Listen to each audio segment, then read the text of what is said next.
എല്ലാവർക്കും നമസ്കാരം. തുടരെ തുടരെ പുരോഗതിയുടെയും വളർച്ചയുടെയും പ്രതീക്ഷയുടെയും പ്രതിഫലനങ്ങൾ ഉണ്ടാക്കാനാവുക എന്നത് ഏതൊരു രാജ്യവും കൊതിക്കുന്ന ഒന്നാണെങ്കിൽ അത് തെളിയിക്കുകയാണ് ഇന്ത്യ.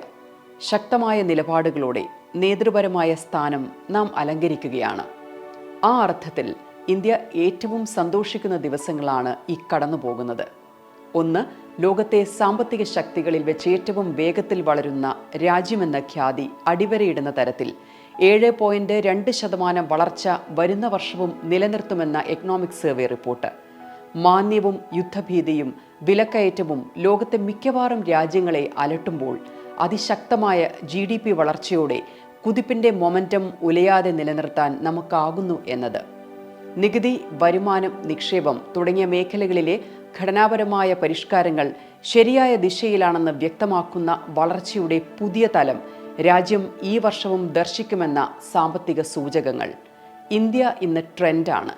വ്യക്തമായ കാഴ്ചപ്പാടോടെ ആരെയും അങ്ങോട്ട് വെല്ലുവിളിക്കാതെ സ്വന്തം രാജ്യത്തിൻ്റെ താൽപ്പര്യത്തിനായി നിശബ്ദം പ്രവർത്തിക്കുന്ന എണ്ണയിട്ട മെഷീൻ പോലെ ഒരു രാജ്യം. രാജഭരണമല്ല, ഏകാധിപത്യമല്ല, സൈനിക ഭരണമല്ല, കേവലം ജനാധിപത്യ രാജ്യം.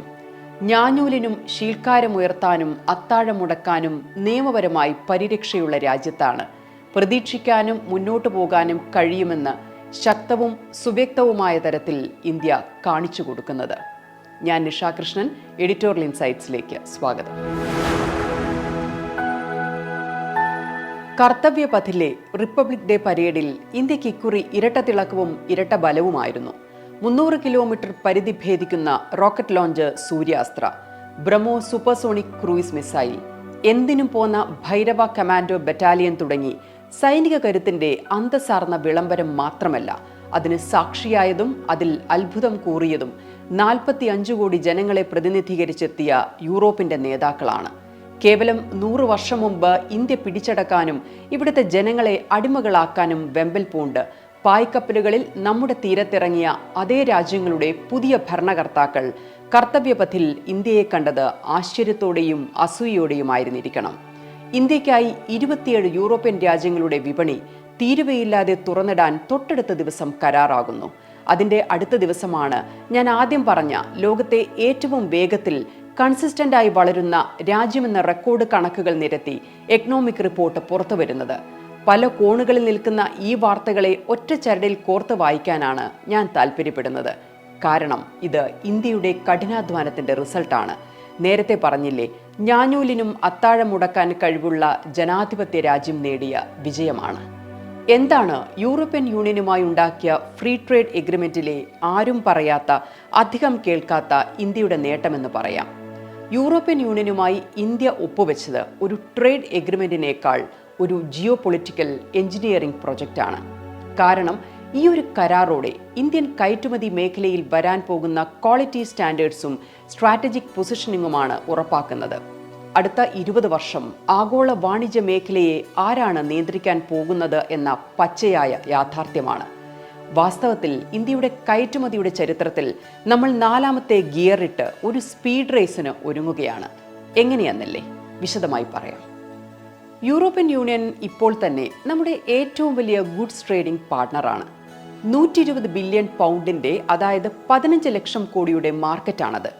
8 ലക്ഷം കോടിക്ക് മേൽ സർവീസ് മാർക്കറ്റുമാണ് ഇന്ത്യക്ക് EU. ഇതാണ് ക്യാച്ച്. ഇപ്പോൾ തന്നെ ഗുഡ്സിലും സർവീസിലുമായി 25 ലക്ഷം കോടിയുടെ സാധ്യത തുറന്നിടുന്ന മാർക്കറ്റ്. ഏതാണ്ട് സീറോ ഡ്യൂട്ടിയിൽ ഫ്രീ ട്രേഡ് എഗ്രിമെന്റിലേക്ക് കൂടി കടക്കുക എന്ന് വെച്ചാൽ അത് ഇന്ത്യ അതിന്റെ ചരിത്രത്തിലെ ഏറ്റവും വലിയ എക്സ്പോർട്ട് മാർക്കറ്റ് കണ്ടെത്തുന്നു എന്നർത്ഥം.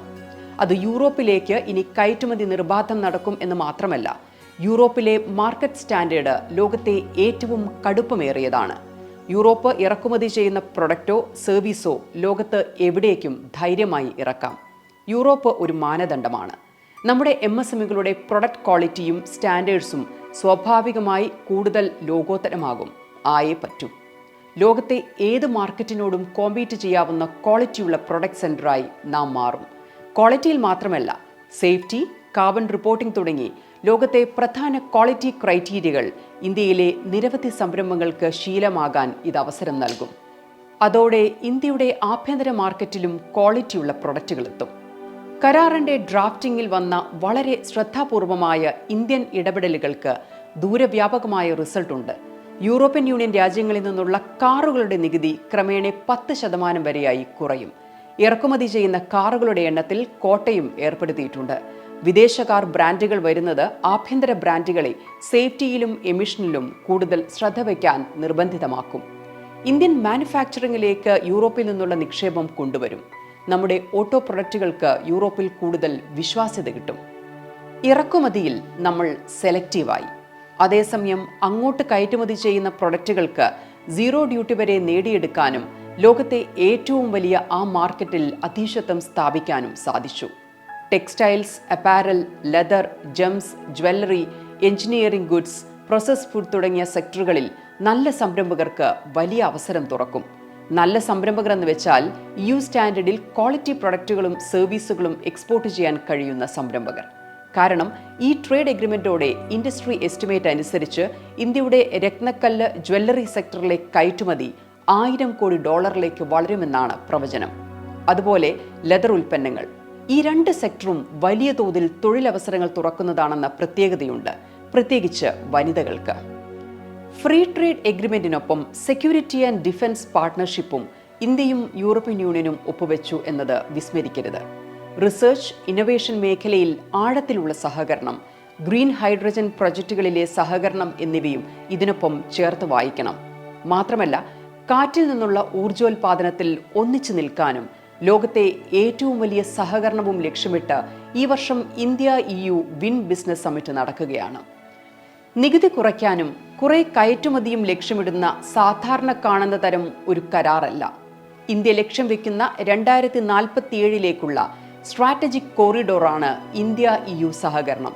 അതിൽ നമ്മുടെ ടാലന്റിനെ ഉപയോഗിക്കാനാകും, ടെക്നോളജി ഉപയോഗിക്കാനാകും, പ്രതിരോധ രംഗത്തെ സ്റ്റാർട്ടപ്പുകളെ ഉപയോഗിക്കാനാകും, ക്ലീൻ എനർജിക്കും ഫുഡ് ടെക്നോളജിക്കും സ്പേസ് ഉണ്ടാകും. കേവലം യൂറോപ്പിലെ രാജ്യങ്ങളിലേക്ക് കുറെ പ്രൊഡക്ട്സ് വിൽക്കാൻ ഒരു കരാർ ഇന്ത്യ ഒപ്പിട്ടു എന്നല്ല ചരിത്രം ഇതിനെ വായിക്കാൻ പോകുന്നത്. പകരം യൂറോപ്പിന്റെ ആകെ ഫ്യൂച്ചർ സപ്ലൈ ചെയിനിനെ അതിന്റെ അകത്ത് നിന്ന് നിയന്ത്രിക്കാൻ തക്കവണ്ണം അവരെ പവർ ചെയ്യാനുള്ള പവർ ഹൗസായി ഇന്ത്യയെ മാറ്റാനുള്ള പദ്ധതിക്ക് നമ്മൾ മുൻകൈ എടുത്തു എന്നതാകും ചരിത്രം തിരിച്ചറിയുക. 200 കോടി ജനങ്ങളെ ആകെ പരസ്പരം ബന്ധിപ്പിക്കുന്ന കണ്ണിയായി ഈ എഗ്രിമെന്റ് മാറും. അതാണ് ബ്യൂട്ടി.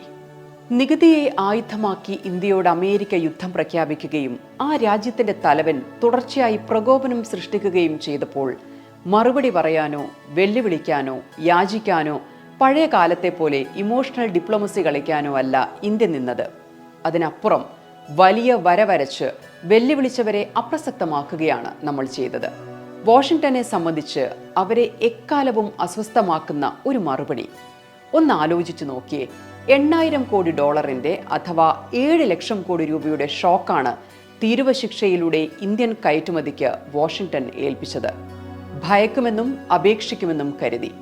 അമേരിക്കയുടെ മാർക്കറ്റ് പ്രഷറിന് മുന്നിൽ മുട്ടുമടക്കുകയല്ലാതെ ഇന്ത്യക്ക് ഓൾട്ടർനേറ്റീവുകൾ ഇല്ല എന്ന് അവർ കരുതി. പക്ഷേ ഒന്ന് അമേരിക്ക തെളിയിച്ചു, പുതിയ ഇന്ത്യയെ അളക്കാൻ തൽക്കാലം അവരുടെ കയ്യിലെ തുലാസ് പോരെന്ന്. ഇന്ത്യ കഴിഞ്ഞ 3-4 മാസം നിശബ്ദം ചെയ്തത് എന്താണെന്നോ? അമേരിക്കൻ മാർക്കറ്റിനോടുള്ള ഇമോഷണൽ ഡിപ്പെൻഡൻസി കുറച്ചു. യൂറോപ്യൻ യൂണിയനുമായി മരവിച്ചിരുന്ന കരാർ ചർച്ചകൾ നിശബ്ദം യുദ്ധവേഗത്തിലാക്കി. അമേരിക്കൻ സമ്മർദ്ദത്തിന്റെ ഭാരം പുറമേ കാണിക്കാതെ ഇന്ത്യ യൂറോപ്യൻ യൂണിയൻ കരാറിൽ രാജ്യത്തിന് വേണ്ടതെല്ലാം എഴുതി ചേർത്തു. ഇത് അസാധാരണമാണ്. കാരണം ഇപ്പോഴത്തെ ലോകക്രമത്തിൽ അമേരിക്കയെ എങ്ങനെ ഡീൽ ചെയ്യണമെന്ന് ലോകരാജ്യങ്ങൾക്ക് ശ്രദ്ധാപൂർവം പഠിക്കാനുള്ള തുറന്ന പുസ്തകമായി ഇന്ത്യയുടെ താരിഫ് നയതന്ത്രം മാറിക്കഴിഞ്ഞിരിക്കുന്നു. റൈസിംഗ് പവറായി മാറുന്ന ഇന്ത്യയെ അളക്കാനും അടിക്കാനും ശ്രമിച്ച് പാളിപ്പോയ അവസ്ഥയിലാണ് അമേരിക്ക ഇപ്പോൾ. ഡിമാൻഡ് ഇട്ടാൽ ഓൾട്ടർനേറ്റീവ് പണിയാൻ അറിയാമെന്നാണ് ഈ ഡീൽ കൊണ്ട് ഇന്ത്യ അമേരിക്കയോട് പറയുന്നത്. ഇതാരെയും തോൽപ്പിക്കാനല്ല, പക്ഷെ തോറ്റു തരില്ല എന്ന ഡിക്ലറേഷനാണ്. പഴയ ധാരണ വെച്ച് ഇന്ത്യയോട് മുട്ടാൻ വരരുത് എന്ന മുന്നറിയിപ്പാണ്. 10-15 വർഷം മുമ്പ് പലതവണ മരവിച്ചുപോയ India EU trade agreement India ഇപ്പോൾ മുന്നോട്ട് വെച്ച ഉപാധികളോടെ യാഥാർത്ഥ്യമാകുന്നത് ചെറിയ കാര്യമല്ല. കാരണം യൂറോപ്യൻ യൂണിയനുമായി വലിയ തോതിലുള്ള വാണിജ്യ സഹകരണം എന്നത് അത്ര ഈസിയല്ല. അവരുടെ പാരിസ്ഥിതിക മാനദണ്ഡങ്ങളും തൊഴിൽ മാനദണ്ഡങ്ങളും കാർബൺ അക്കൗണ്ടിങ്ങും നിയമപരമായ കരാറുകളും കടുപ്പമേറിയതാണ്. പല വികസ്വര രാജ്യങ്ങളും അതിനാൽ തന്നെ യൂറോപ്പുമായുള്ള വാണിജ്യ കരാറുകൾ ഉപേക്ഷിക്കുകയാണ് പതിവ്. അതാണ് ഇന്ത്യ യാഥാർത്ഥ്യമാക്കിയത്. ഈ ധൈര്യം 3 സന്ദേശങ്ങൾ നൽകുന്നു. അമേരിക്കയോട് നമ്മൾ പറയുന്നു, ഇന്ത്യ-US ബന്ധം ഞങ്ങൾ വിലമതിക്കുന്നു, പക്ഷേ വിലപേശലിന് വരരുത്. യൂറോപ്പിനോട് പറയുന്നു, ലോകത്തെ ഏറ്റവും ഹയസ്റ്റായ ക്വാളിറ്റിയോടും മാനദണ്ഡങ്ങളോടും മത്സരിക്കാൻ ഞങ്ങൾ തയ്യാറാണെന്ന്. ഗ്ലോബൽ സൗത്തിനോട് പറയുന്നു, നിങ്ങൾ ആരുടെയും പക്ഷം പിടിക്കേണ്ട, തോൽക്കാതിരിക്കാനുള്ള നെഞ്ചുറപ്പുണ്ടായാൽ മതിയെന്ന്. ഇന്ത്യ നിശബ്ദം കളിച്ചു ജയിച്ച ഈ കഥ മറ്റാരും പറഞ്ഞെന്ന് വരില്ല. പക്ഷേ ഈ യാഥാർത്ഥ്യം സംരംഭകരായ എൻ്റെ പ്രേക്ഷകരോട് പറയുന്ന മറ്റൊരു സന്ദേശമുണ്ട്.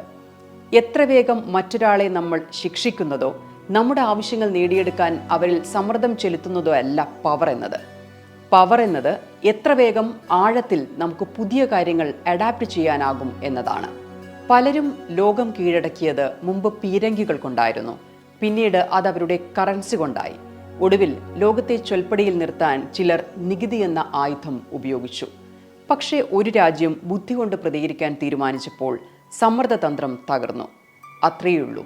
പുതിയ എക്കണോമിക് സർവേ തന്നെ എടുക്കൂ, നമ്മൾ ആരെന്ന് മനസ്സിലാകും. കേന്ദ്രത്തിൻ്റെ കണക്ക് പുസ്തകത്തിൽ എഴുതിവെച്ച കുറേ ഫിഗറുകളല്ല അത്. മാറ്റം വിസിബിളാണ്. മഹാരാഷ്ട്ര ചരിത്രത്തിലെ ഏറ്റവും ഉയർന്ന നെറ്റ് സ്റ്റേറ്റ് ഡൊമസ്റ്റിക് പ്രൊഡക്റ്റ് രേഖപ്പെടുത്തിയിരിക്കുന്നു. 39 ലക്ഷം കോടിയാണ് അവരുടെ NSDP.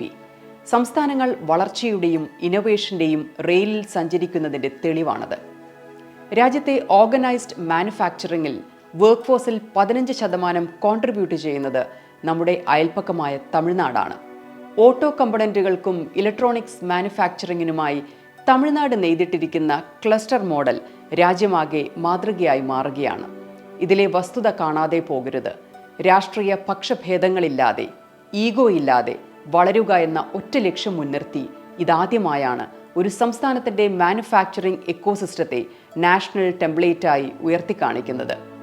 ഇൻഡസ്ട്രി ഡ്രിവണായ എക്കോസിസ്റ്റം സാധ്യമാക്കാൻ ഓരോ അവസരവും എല്ലാ സംസ്ഥാനങ്ങൾക്കും തുറന്നിട്ടുകൊണ്ട് ആരോഗ്യകരമായ മത്സരത്തെ കേന്ദ്രം പ്രോത്സാഹിപ്പിക്കുന്നു.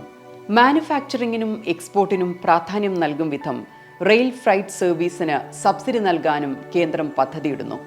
കയറ്റുമതിയിൽ കാര്യക്ഷമമായ ലോജിസ്റ്റിക്സിനായി വളരെ വേഗം പൂർത്തിയാകുന്ന റെയിൽ കോറിഡോറുകളെ 5 വർഷത്തിനകം പൂർണ്ണമായി ഉപയോഗിക്കാനാണിത്. നമ്മുടെ ഹെവി ഇൻഡസ്ട്രികളും എക്സ്പോർട്ട് യൂണിറ്റുകളും അവരുടെ ഉൽപ്പന്നങ്ങളെ സീപോർട്ടിലേക്കോ എയർപോർട്ടിലേക്കോ എത്തിക്കുന്നതിന് നേരിടുന്ന കോസ്റ്റ് ഭീമമാണ്. അത് മനസ്സിലാക്കിയാണ് എക്സ്പോർട്ട് ഹബ്ബാകുന്ന ഒരു രാജ്യത്തിന് കുറഞ്ഞ ലോജിസ്റ്റിക്സ് നെറ്റ്വർക്ക് വേണമെന്നും അതിനായി ചരിത്രത്തിലെ ഏറ്റവും വലിയ ട്രാൻസ്പോർട്ടേഷൻ നെറ്റ്വർക്ക് രാജ്യം ഒരുക്കുന്നത്. ആഭ്യന്തരമായി വളരുകയും ശക്തി പ്രാപിക്കുകയും ചെയ്യുന്ന മധ്യവർഗം അവരുടെ സ്പെൻഡിംഗ് കപ്പാസിറ്റിയുടെ കഴിവുകൊണ്ട് മറ്റു രാജ്യങ്ങളെ അതിശയിപ്പിക്കുന്നുണ്ട്. ക്രെഡിറ്റ് ബേസ്ഡായ ഗ്രോത്ത് എക്കണോമിയുടെ വക്താക്കളാണ് ഇന്ത്യ ഇന്ന്. വികസിച്ചുകൊണ്ടിരിക്കുന്ന മറ്റേതൊരു രാജ്യവും ആഗ്രഹിക്കുന്ന സാമ്പത്തിക ചലനം അത് ഇന്ത്യക്കുന്നുണ്ട്. ആഭ്യന്തരമായി വികസിച്ചിരിക്കുന്ന ഈ അനുകൂല സാഹചര്യത്തെ സൂപ്പർ ബൂസ്റ്റ് ചെയ്യുന്ന അവസരമാണ് യൂറോപ്യൻ യൂണിയനുമായുള്ള വ്യാപാര ധാരണ. എഡിറ്റോറിയൽ ഇൻസൈറ്റ്സിലേക്ക് അഭിപ്രായങ്ങൾ അറിയിക്കുമല്ലോ. Thank you for watching channelime.com.